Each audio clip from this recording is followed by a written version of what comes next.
This video is a collection of different skills working with text, so make sure you're using the table of contents to dial into what you need. There are a few reasons to create a frame behind text. One is to enhance readability for when text is on a photo. Another is for a design feature, say in a resume. We can create a frame by filling the actual text box or placing the text box on a frame. So in this case, we have placed our text box on top of this gray frame, and there are two different elements. Over here, we can do a little compare-contrast. So I can choose to fill this text box with a color and enhance readability. I may want to do something like play with the opacity a little bit.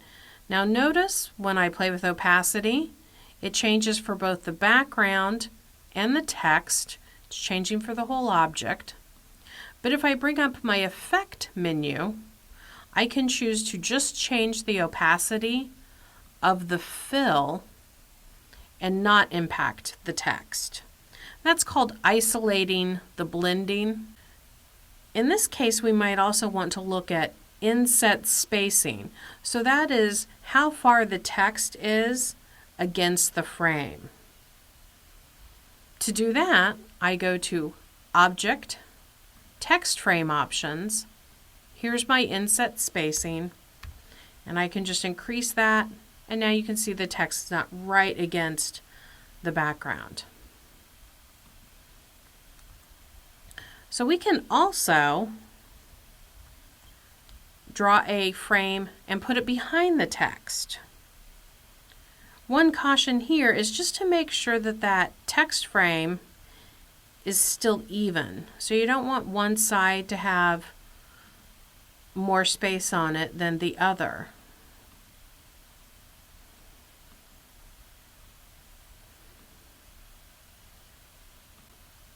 The advantage with this is that I don't have to worry about the text being impacted when I lower my opacity.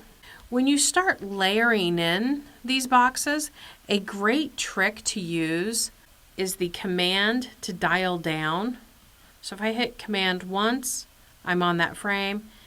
If I hit command again, I'm back up on my text. So the command will help you dial down into layers. Another strategy is to use that Object Arrange and send those to the front or back. Sometimes when you have large blocks of text, it's easier to edit in the story editor. And here you can run spell check in the story editor, or you can run it on the entire document.